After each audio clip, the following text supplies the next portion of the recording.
Welcome to Sci-Fi Bedtime Stories.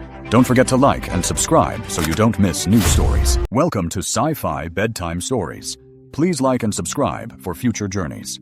Now settle in, get cozy, and let the story embrace you. My frame's too imposing for human desires, she thought. I'm not breeding stock. But he'd loved her, taken her, made her pregnant.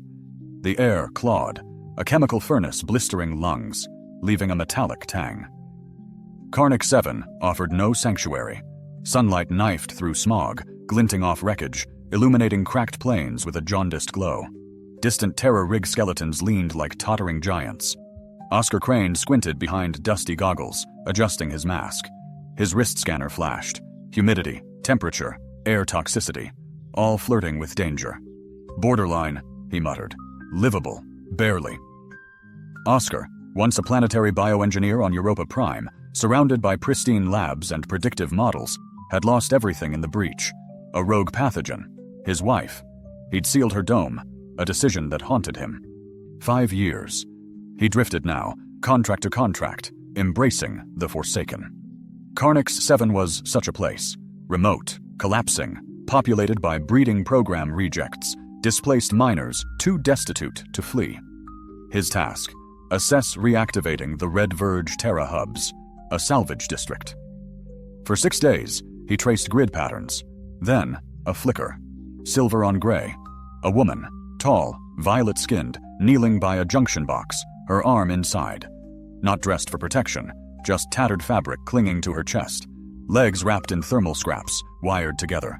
Muscled back, long white hair knotted loosely. A branded scar below her shoulder. Unfit. Oscar's stomach clenched. He descended slowly, announcing himself. Trust was a luxury out here. She tensed, alert, but didn't flee. Too much current to the secondary coil, he stated, a few meters away. It'll blow. Silence. I know what I'm doing. He approached, careful not to loom. Not here for salvage. Checking grid lines. He displayed his scanner. Oscar Crane, engineer. She turned, slowly. Pale gray eyes, sharp, assessing. Her face, strong, devoid of artifice, glistened with sweat, cracked lips.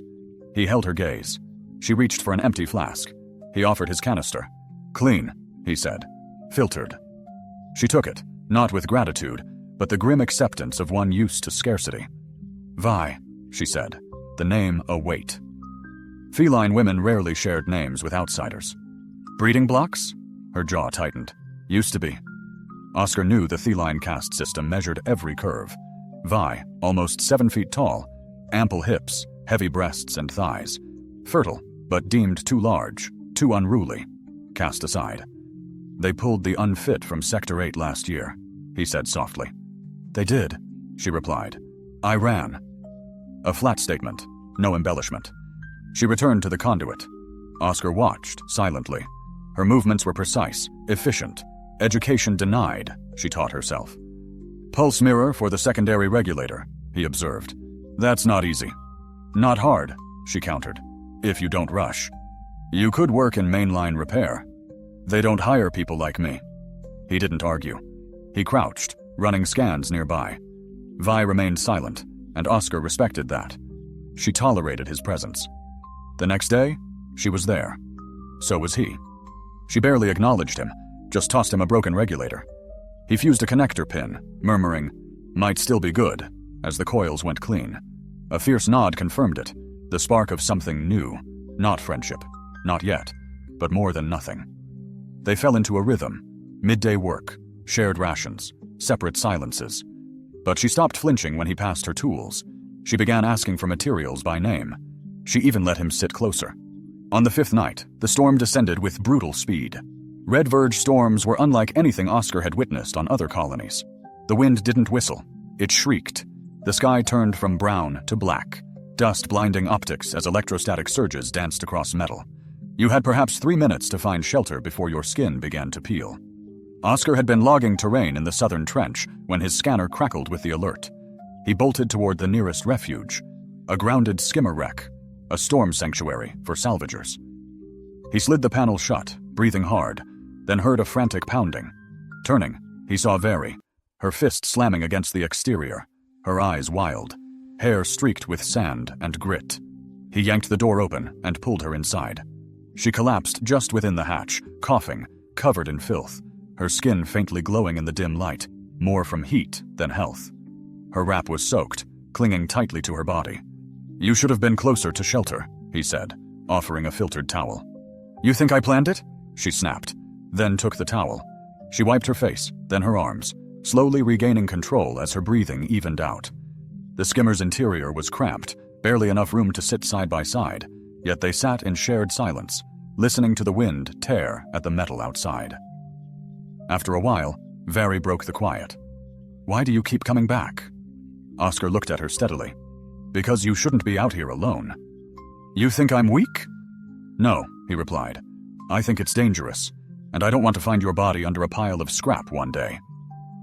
That stopped her. She watched him for a long moment, as if trying to discern his true nature, then said softly, "They said I was too big, not fit for the breeding halls. Said I'd never carry properly, never attract a bondmate. Called me excess, dead weight." Oscar didn't answer immediately, letting the silence absorb her words. She didn't look at him. "I tell myself I don't care," she confessed, her voice barely a whisper. "I'm glad to be free of them. But some days, I feel like I'm rotting out here. Like maybe they were right." He reached out slowly, deliberately, and took her hand.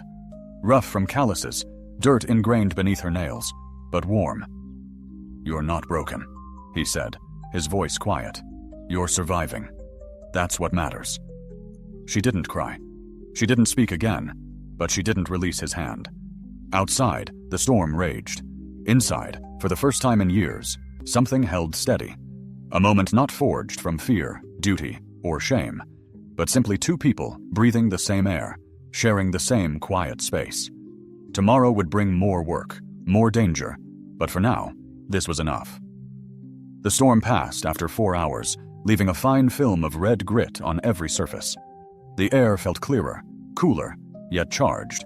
Static snapped faintly through the worn fabric of Oscar's suit as he pushed the hatch open and climbed out. Behind him, Vary stood silently, her silhouette large against the dim light, arms folded tightly across her chest. She hadn't spoken since the storm died down, and she didn't need to. Oscar didn't ask if she was okay. He knew the answer. She had survived another storm, another day on Carrick 7. But surviving wasn't the same as living. He recognized that difference now. In her posture, in the way she avoided his gaze, in the silence that grew heavier the longer it stretched. They made their way across the salvage zone in silence. Dawn hadn't broken, but the faint green edge of planetary orbit was creeping up from the east. Oscar's boots crunched over glass-fused soil. Vary moved beside him with careful, grounded steps, her legs covered in new grime. Her sash had torn in the storm, and she made no attempt to fix it. The wind had stripped her down to her essentials, the wrappings, and a short, sleeveless thermal undershirt, damp with sweat. Her skin glistened in the half-light, but her expression remained unreadable. At the base of a broken loader mech, they stopped. "This is where I sleep," she said flatly. Oscar looked down. An old utility pod, long gutted, converted into a crude shelter, one emergency blanket, a cracked thermal coil barely hanging by a power loop, a bucket for waste, a crate for storage. She carved out a life from nothing. He hesitated, then crouched beside the makeshift door. "You built this from scratch?" Her tone was even. "Nobody gave me anything." He nodded. "Do you want to come back to Dome 17? It's not much, but the regulator works, and there's real heat." Vary shook her head. "I'm not staying in a dome. They check ID logs, scan markers. I'm flagged. You bring me in, and someone asks questions." Oscar leaned back, exhaling slowly. He understood now what she hadn't articulated. She wasn't just cast out. She was officially listed, tracked, if the breeding council still held claim over her DNA classification. They might desire her return, particularly if her biological viability was confirmed in exile, on a world where broken women were deemed unlawful burdens. Vary wasn't merely cast aside, she was illegal. He stared at the ground for a considerable time before looking up. "What transpires if they discover you?" She didn't respond instantly. Instead, she retrieved a small metal capsule from her crate. Turning it over in her palm, she pressed the seal. Inside lay an older model, personalized med chip. "They'll scan this. If it still registers with the original system, They'll repossess me, sending me off-world to the seed programs. If I'm fortunate, I'll be reassigned. If not, she shrugged, they'll claim I perished in some uprising. Oscar accepted the chip, rolling it gently between his fingers before snapping it in half and tucking the fragments into his pouch. No one's scanning that again. Very's gaze snapped to him, her lips parting slightly. Her voice softened. Why? He replied, because you aided me in fixing the conduit, and I detest bullies. A long, weighty silence settled between them. Very's jaw tightened once more, not with anger, but with a dawning confusion. She wasn't accustomed to being defended, nor to someone making decisions that benefited her. You could be flagged too, she stated. I've already been flagged once, he countered. It didn't prevent me from living. She turned away. You don't even know me. Not yet. Oscar departed without another word. He found no sleep that night. Back in his assigned dwelling, he sat by the heating core, running diagnostics and comparing circuit schematics from the salvage reports. Yet his thoughts kept straying. She hadn't shed a single tear, not even when she revealed the chip. She hadn't pleaded for assistance, nor offered anything in return. She simply allowed him to witness her plight, and somehow that felt more profound. She was accustomed to invisibility, to refraining from asking because she anticipated a negative response. He recalled her words, "I'm not breeding material," as if they were etched into her very being, not just rejected, but devalued, her body like a discarded tool her own people no longer required. But he had perceived her resilience, her precision, her sharp intellect, the effortless way she resolved wiring intricacies he himself had overlooked. There was nothing deficient about her. The following morning, he brought food, nothing elaborate, just standard rations, half a protein bar, and a small thermal flask of tea. She opened the crate when he knocked. You didn't need to return, she said. He handed her the sustenance. I know. This time, as she took it, her hand brushed his. Thanks, she murmured. They sat outside, eating in quiet contemplation. Initially, she picked at the bread as if distrusting it, then ate slowly, deliberately. No hoarding, no haste, just focused nourishment. Oscar didn't interrupt. Upon finishing, she quickly licked the crumbs from her fingers, looking away with a flicker of shame. I haven't had that in months, she confessed. Ration drops ceased to reach out here. They stopped once the breeding programs relocated their sector bases. No one bothers with the outer fringes anymore. He leaned back against the wrecked machinery. And yet you persist. She looked at him, weariness in her eyes. Where else would I go?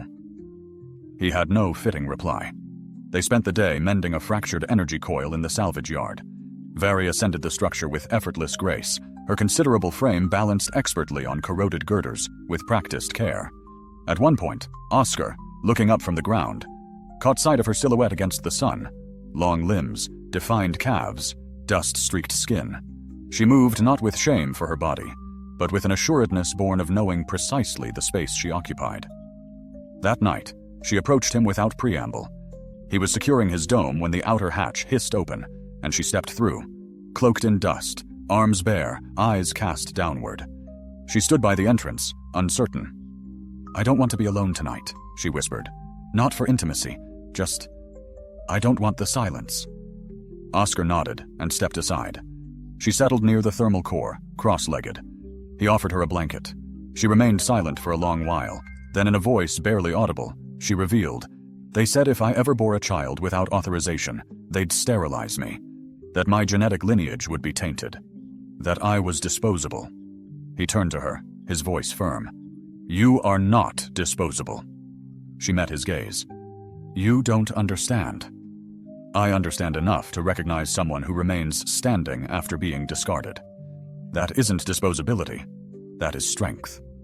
Her shoulders relaxed slightly. She didn't cry, but as she later lay down beside him, her hand found his beneath the blanket, simply holding. And for the first time, she drifted to sleep before him.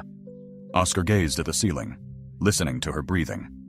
He didn't know what the future held, but a transformation had occurred for both of them. She lay still for a considerable period. Oscar believed she had fallen asleep until her fingers stirred, first tracing his chest, then moving lower, hesitant at first, as if expecting resistance. When he remained still, she exhaled a long, shaky breath. Her hand settled flat against his ribs, then slid down to his waist. Her body followed. Very moved above him, slowly, deliberately, her knees straddling his hips with a newfound confidence. Her grace, unpracticed yet natural, filled the space as her thick, powerful thighs met the soft, violet skin beneath the dome's flickering light. Where their bodies joined, heat glowed. No longer hiding her size, she embraced it, a massive presence over Oscar, her wide shoulders and heavy breasts flowing into hips that dwarfed his frame. Yet her movements were fluid, controlled with a surprising, measured precision in every shift of her weight. "I've never done this before," she whispered, her voice barely audible. "Not like this, where it was my choice." Oscar's hands rested on her hips, thumbs stroking slow circles. "You don't have to rush." "I don't want to rush," she stated more firmly. "I want to remember this, every part of it." Adjusting her knees, she settled more fully onto him, a gasp escaping her as a jolt of heat spread through her belly. He felt it too, the tight, wet slide of her body against his, her inner walls gripping him involuntarily, an instinct before thought. Very rocked once, her breath catching. Her size provided leverage. Each movement was deep, controlled, a grinding rhythm rather than a bounce. She moved with strength, not aggression, rolling her hips with aching precision, her hands braced on his chest as she began a slow, deliberate pace. Her eyes fluttered shut, her mouth parted in wordless release. Oscar simply watched, absorbing the way her body responded to his, how her weight settled around him like a shield, as if building something sacred with every motion. Leaning forward, she lowered herself until her breasts pressed against his chest, her hands sliding under his shoulders, her hips continuing their slow, deliberate roll. The pressure, the heat, the wet sounds of their bodies moving became sharper, more focused. Then she whispered, her voice cracking, "Don't look away. I want to be seen." Oscar reached up, cupping her face. "I see you," he murmured. A groan of pleasure and release vibrated against his throat. Her movements grew more desperate, still slow but deeper, grinding down, as if trying to root herself in the moment. The weight of her, the fullness of her hips pressing down, overwhelmed him, consuming him not like a storm, but like gravity, anchoring him. Vari began to tremble, her thighs shaking, her breath turning ragged, her hands digging into his back. Her mouth opened against his skin, and she came quietly but fully, a single broken moan escaping her throat, deep and guttural as her body tensed and then collapsed, shivering around him. She didn't pull away, didn't move, simply remained pressed against him, her hips still twitching with slow aftershocks. Legs locked tight around his waist. As her breathing slowed, she whispered into his chest, "I like being on top. I like feeling you beneath me." Oscar's voice was a low rasp. "You were incredible." Pulling back just enough to meet his gaze, she said, "I didn't think anyone would ever make me feel like that. I didn't think I'd want anyone to." He stroked her hair, fingers weaving through the wet strands. "Then I'm honored." A faint smile touched her lips, barely there, but real. When she finally rolled off and tucked herself against his side, draping a heavy leg across his body, it felt not like retreat, but like coming home. Morning arrived slowly on Karnak 7. The dome lights, on a manual cycle, couldn't mimic the soft calm that followed such a night. Oscar woke first. Vari slept beside him, her body heavy across his thigh, an arm curled against her chest. Her breathing was slow, deep, calm, her skin warm, unguarded. He didn't move immediately. Last night had changed something, not just between them, but within her. He saw it in the way she allowed herself to remain so close. The lack of panic or regret in the aftermath. Only exhaustion, relief, and perhaps, he hoped, trust. Carefully, he shifted out from under her, moving slowly so as not to disturb her. She murmured faintly but didn't wake. Standing, he pulled on his worn trousers and stepped to the far corner of the dome to start the kettle. The night echoed in flashes, her body rising over him, her control, her vulnerability, her size never feeling too much, but grounding, consuming. She hadn't just wanted touch, she had craved control, a distinction that mattered. Oscar ran a hand over his face, pushing the emotion back down. He wasn't used to feeling so exposed anymore. A soft voice broke the silence. "You didn't leave." He turned. Vari sat up slowly, a blanket wrapped around her chest, her silver white hair tangled and wild around her shoulders. Her eyes were steady, cautious, but clear. He smiled quietly. Softly, she'd murmured, "I told you I wasn't going anywhere." Var shifted to the mat's edge, bare feet finding solid ground. The coarse blanket slid down, bearing the heavy curve of her waist and thighs, the raw stretch of bruises across her side. She made no move to conceal herself, no flicker of shame. Oscar drew near, extending a tint cup of warm, steaming tea. She accepted it with both hands, a quiet, "Thank you," escaping her lips. They drank, the simple act a comfort, watching the dome's heat coils hum. Distant dust whispered against the metal, a subtle reminder of where they were, of what could still go wrong. Then, without meeting his gaze, she spoke, her voice barely a whisper. "I'm late." Oscar paused, confusion clouding his eyes. "My cycle," she clarified. "A full phase late. It's never happened. Not once." He froze, her grip tightening on the cup. "I tracked it like a religion in the breeding block," she said quietly. "They monitored everything. 2 days off, a girl was under observation. We were expected to be predictable, reproducible." Her voice caught, raw with memory. "I never once was, not even with their hormones. They called me a dud, said I'd never take." Her eyes finally lifted, locking with his, a desperate honesty. "But I felt something change last night, or maybe even before. I can't explain it. I just know." Oscar remained silent, then settled beside her, his hand gently covering hers. "Do you think it's mine?" he asked, soft, unaccusing. "I haven't been with anyone else," she replied simply, her voice low. "And I didn't think I could. Until now." A strange, unfamiliar twist clenched in Oscar's gut. Not fear, not even shock, but something bigger, something immeasurably heavier. "Do you want this?" he finally managed. Var looked away, her voice a fragile whisper. "I don't know. I wasn't supposed to want anything. Wanting things just made everything harder. But last night, with you, it didn't feel like survival. It felt like choice." Oscar nodded, his own voice steady, unwavering. "Then we deal with this as a choice, together." Var's mouth trembled slightly, as if she wrestled with his words, unsure if she could truly believe. "I'm not going to disappear," he murmured, his thumb stroking her knuckles. "I know you're scared, but I'm still here." Slowly, hesitantly, she leaned into him, resting her head against his shoulder. They sat in comfortable silence until the kettle clicked off. By midday, a fragile semblance of normalcy returned as they headed back to the sprawling salvage yard. Responsibilities called. Oscar had TerraHub systems to evaluate, and Var, with her uncanny intuition, could patch the East Grid faster than any crew he'd known. They worked side by side, a silent, practiced choreography of passing tools, checking readouts, calibrating conduits. For the first time, their movements felt aligned, like two parts of a single intricate machine, operating in perfect rhythm. But peace on Karnak 7 was always a fleeting illusion. It began with a low, distant rumble. Oscar's first thought was another of the planet's dust storms, but the sky remained unnaturally still, the air thin.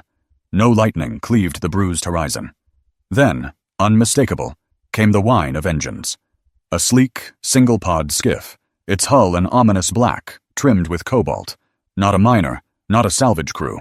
Var stiffened beside him, her posture taut. "Director," she breathed, barely audible. "I recognize the markings."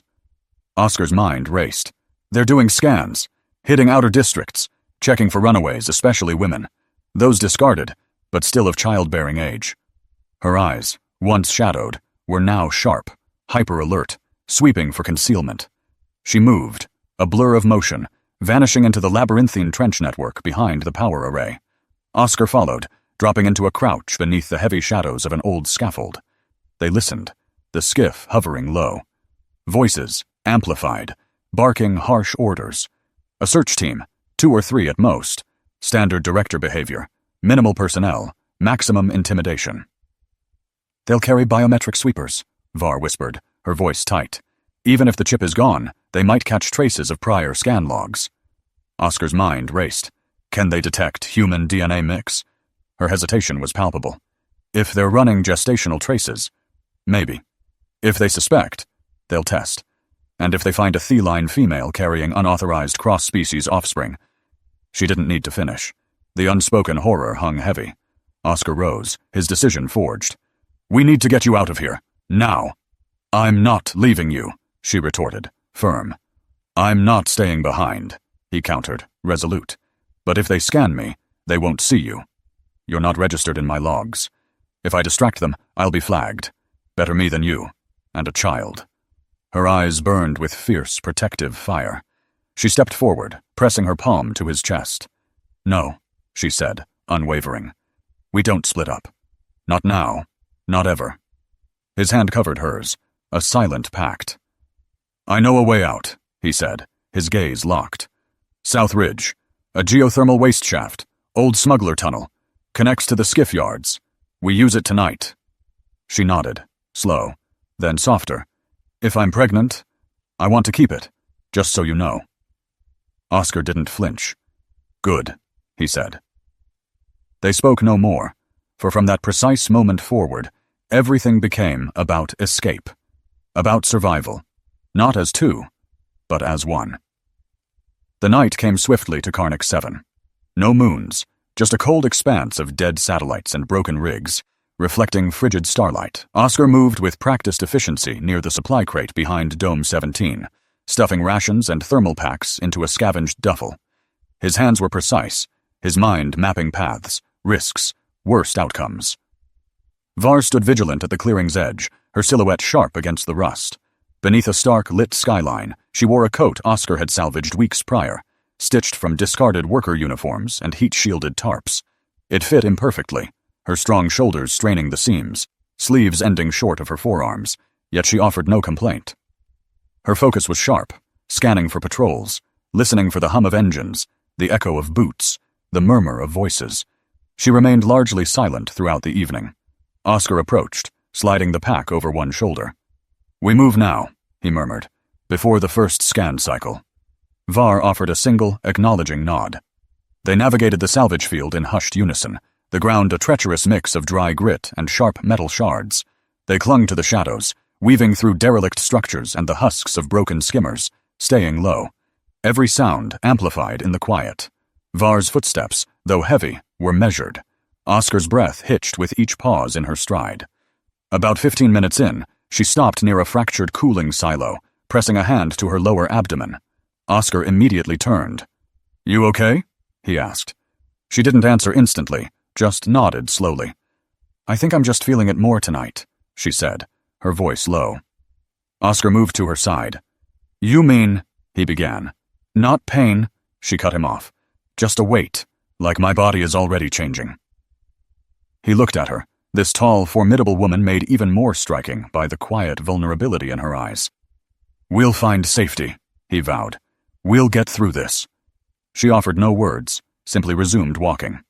They reached the corroded fence line by the geothermal stack an hour later. Half-eaten by rust, its wire mesh mostly collapsed, it marked the edge of the southern ridge, which sloped into a darkness pocked with blast craters, shattered machinery, and a faint thermal shimmer from vent openings.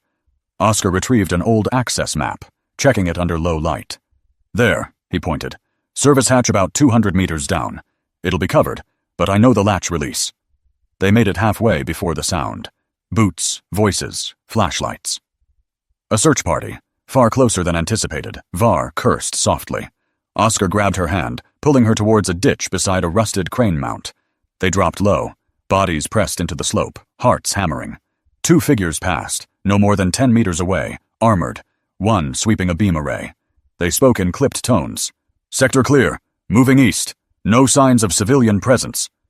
Var barely breathed. As the guards moved on, Oscar whispered, Come on now. They scrambled up the slope, keeping low until they reached the side of a heat-warped maintenance node, half buried in slag rock. Oscar dropped the pack, ripped off the hatch cover, and reached inside. The lock, rusted but yielding, sprang open. He pulled it wide, revealing a narrow tunnel.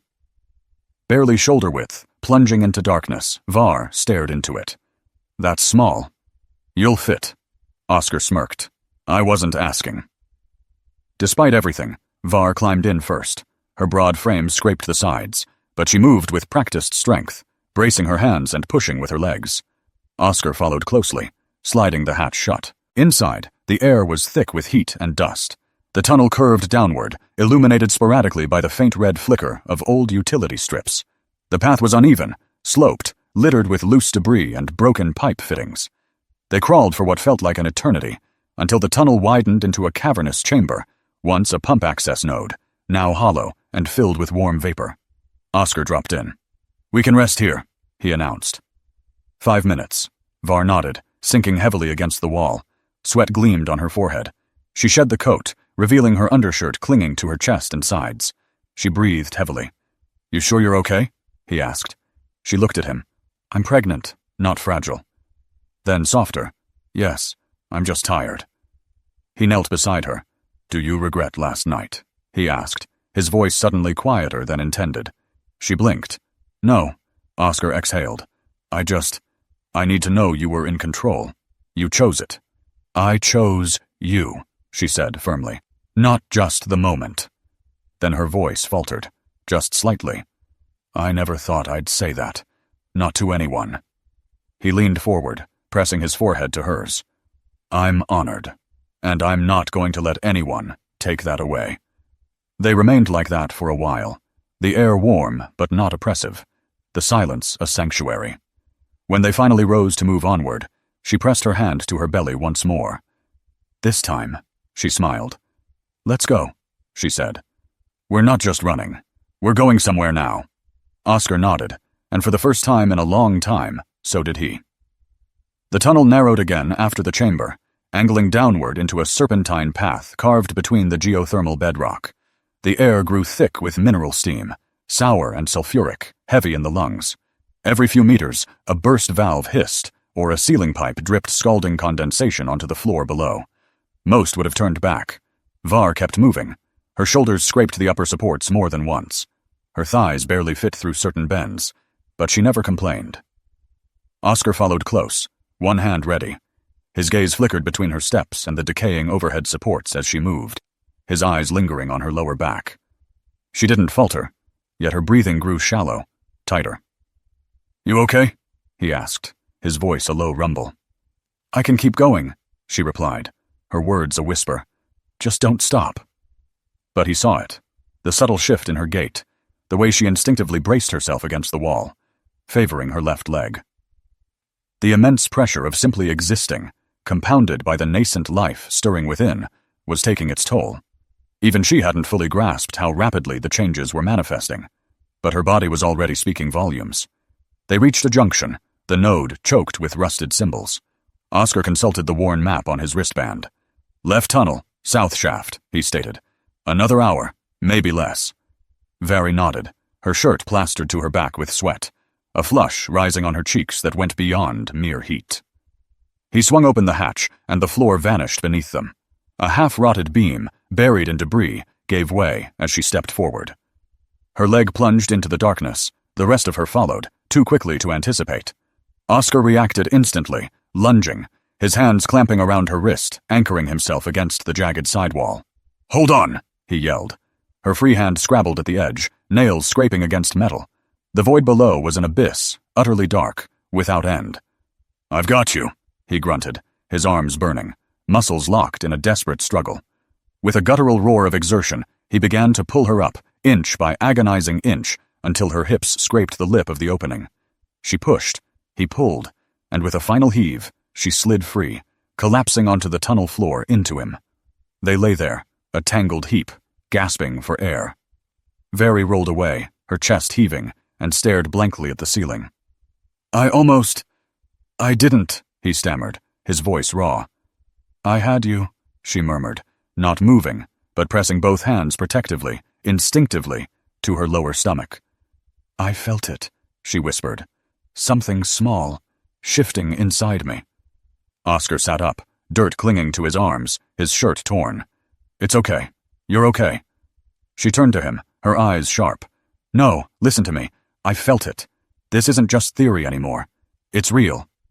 Oscar nodded. Then Vari's voice cracked, the first time he'd ever heard it falter. "And I'm scared." He reached for her, drawing her close, holding her until the tremors in her shoulder subsided. She buried her face in his chest, silent, no sobs, just the stifled heat of her breath and clenched fists.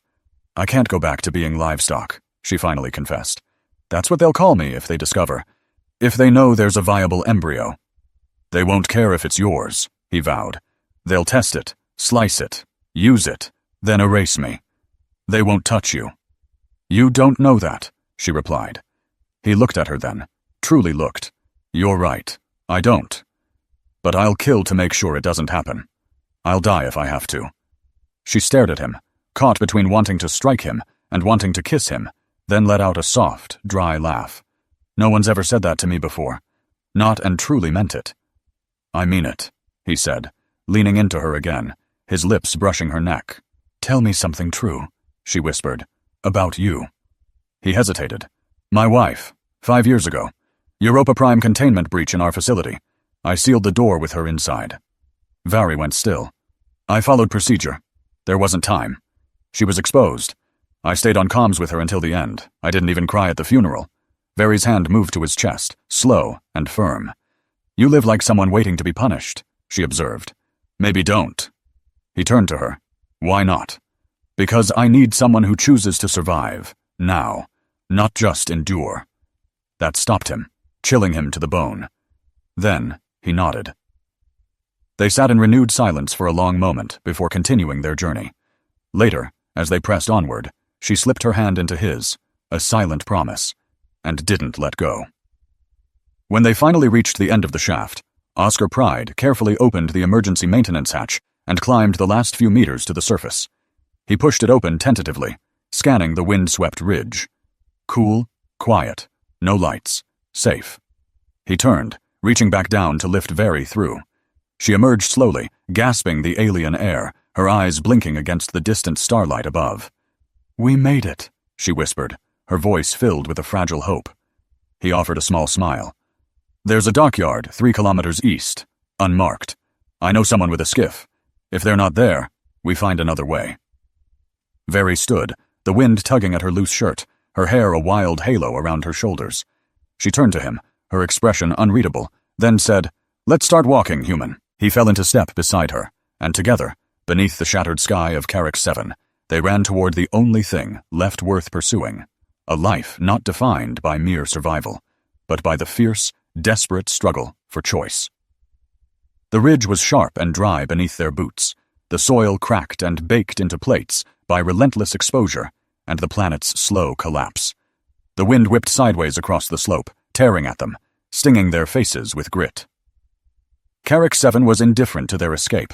The world sought only to break them, to leave them blistered and exhausted. Oscar walked ahead, a shield against the worst of the gusts. Vari remained silent at first, her steps steady but increasingly slow, her breath growing shorter.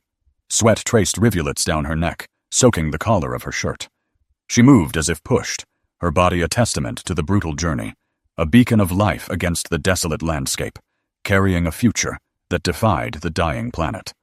Beyond the red line, Vari pushed, refusing to yield. Oscar turned, his voice etched with concern. You need to rest. We don't have time, she retorted, a tremor in her voice. You're burning too fast, he insisted. 10 minutes. Sit. She collapsed, unable to resist, sinking beside an overturned skimmer, half buried.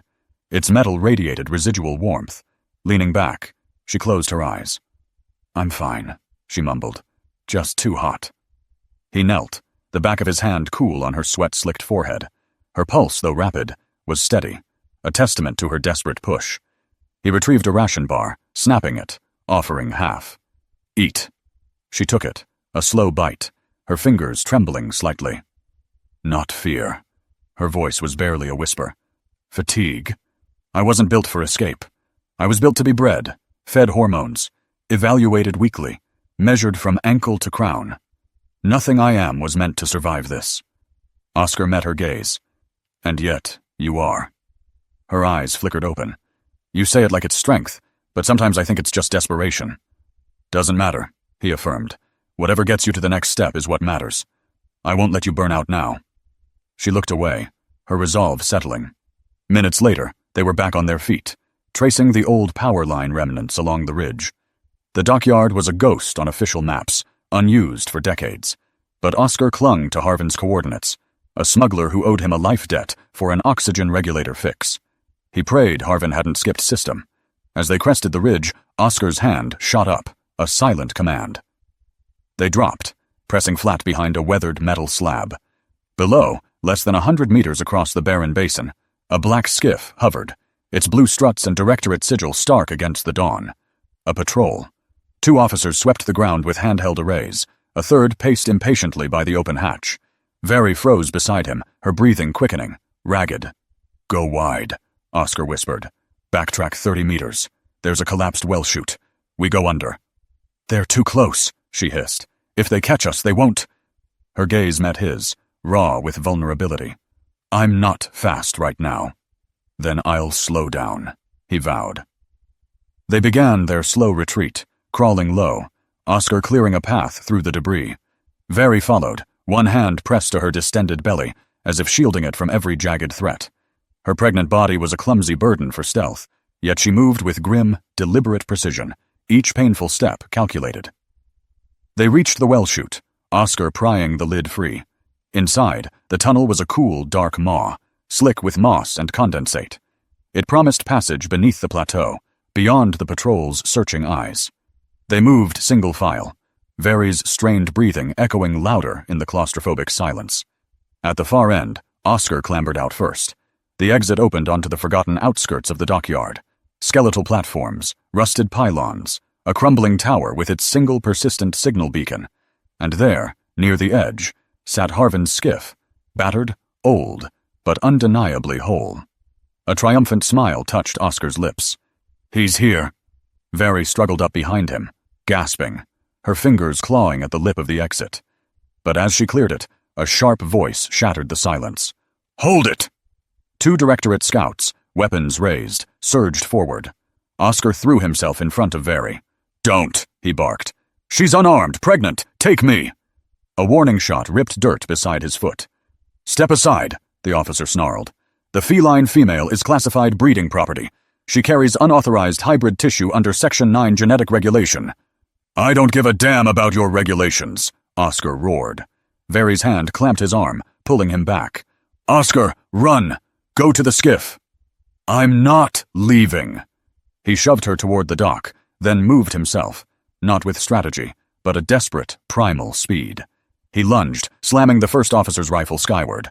The second officer hesitated, Oscar seizing the split second, driving his shoulder into the man's chest, sprawling them both. A searing blast tore his shoulder, but he stayed on his feet. Then, a low metallic growl. Harvin's skiff powered up, its cargo hatch open. "Elohim built!" Harvin's voice boomed. "You two coming, or should I take off without you?" Oscar snatched the rifle, fired a single shot into the ground, forcing the patrolman to recoil, then sprinted. Very was at the hatch, arm outstretched, blood on her lip. He leapt. She caught him with a grunt, hauling him aboard with a strength born of pure adrenaline, and something far deeper. They collapsed into the cargo bay as the hatch slammed shut. Engines roared, the skiff tilted, rising faster, higher. The brutal, unforgiving, rust-red planet shrank below.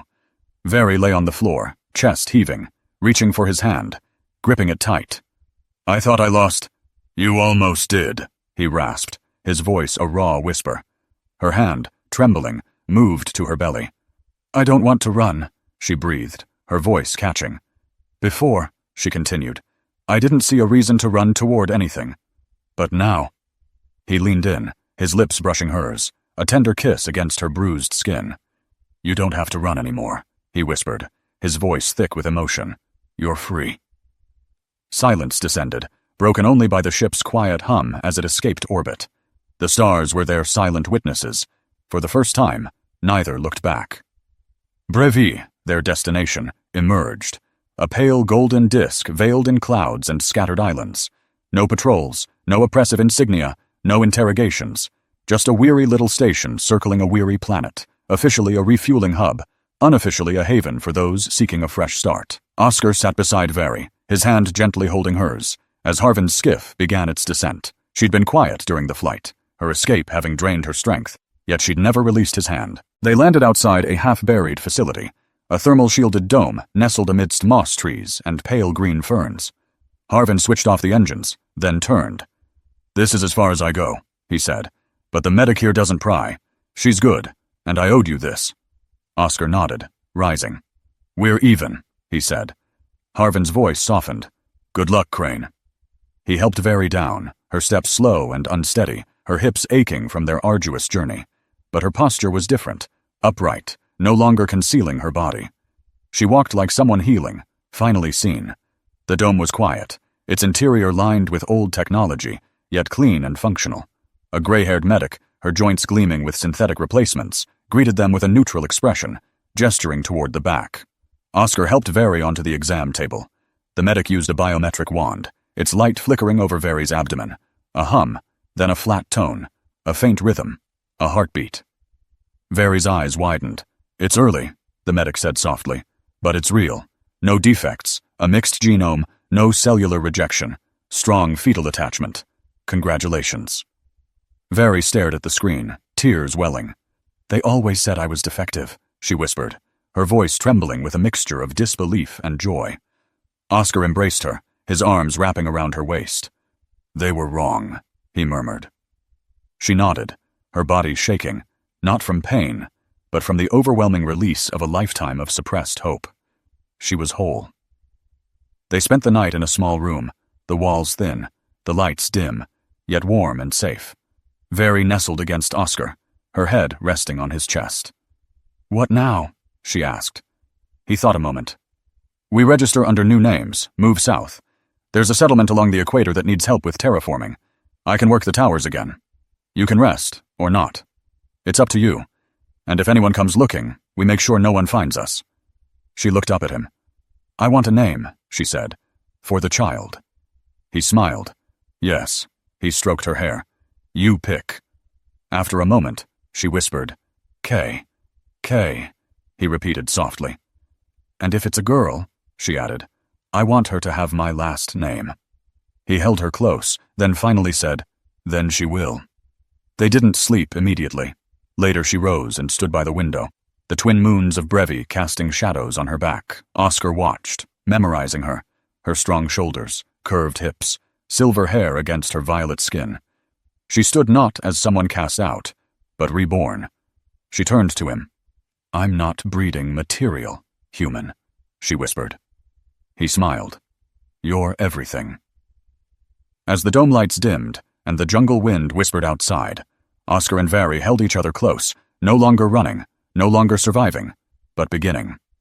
The wind rustling through the moss trees sounded like ocean waves. Sunlight streamed through the dome window, illuminating the woven mat where Oscar lay, shirtless, one arm behind his head, the other reaching for the empty space beside him. The lingering warmth of her body was still present. He sat up slowly, blinking sleep from his eyes. The air smelled of soap, warm bread, and Very's new herbal tea blend, a gift from the woman who ran the Southern Ridge Crop Co-op, who'd taken to blending herbs with obsessive care. Oscar stood, ran a hand through his hair, and stepped onto the smooth stone tiles. It wasn't luxury, but it was home. Vari, nestled in the embrace of a garden sculpted from salvaged beauty, felt the gentle warmth of the earth beneath her bare feet. A soft hum, the breath of geothermal vents, filled the air around her as she tended the life-giving soil. Oscar, his heart full, watched her, their quiet existence a testament to a love forged in the crucible of escape. 7 weeks since Carrick's, and Vary's belly, a beacon of their shared future, swelled with a life blossoming under their protective care. You should sit, Oscar whispered, his voice a soothing balm. Very, her silver hair catching the early sunlight, smiled, a glimmer of unspoken tenderness in her eyes. I've been sitting too long. Their hands intertwined, traced the delicate curve of her growing abdomen. She's going to be strong, Oscar murmured, tracing a line from the garden's earth-toned hues to the vibrant green, like her mother, and stubborn, like you.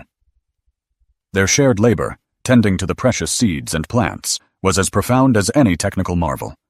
In that quiet sanctuary, Very found solace, freedom, the unadulterated joy of just being. A place, a roof, no one watching me, just breathing freely, she whispered, her voice barely audible above the chirping of unseen creatures. Oscar, silent, simply held her, absorbing her words like a thirsty plant soaking in the morning dew. He kissed her forehead, her cheek, then her lips, a profound tenderness evident in every touch. You're here, and we're not going back, he vowed, his gaze unwavering. Her eyes, reflecting the starlight, held a silent promise. Later, as the sun dipped below the horizon, painting the sky in fiery hues, they lay entwined, their bodies a symphony of shared love. "Tell me something," Very murmured, her voice barely a sigh. "Something I don't know." Oscar hesitated, then confided, his voice soft and earnest. "I was afraid of you, the first time I saw you. Not because of your size, but because of your silence. You looked like someone who'd forgotten how to be seen, and I didn't know if I was strong enough not to hurt you." Very's breath caught in her throat. "You were," she whispered, burying her face in his shoulder. "Exactly strong enough." Their quiet embrace continued until the first stars emerged, their home nestled in the peaceful hum of a new beginning. To the tiny life growing within, Very vowed, "You are not a mistake, not a project, not theirs. You are ours, and I will raise you where no one measures your worth in numbers."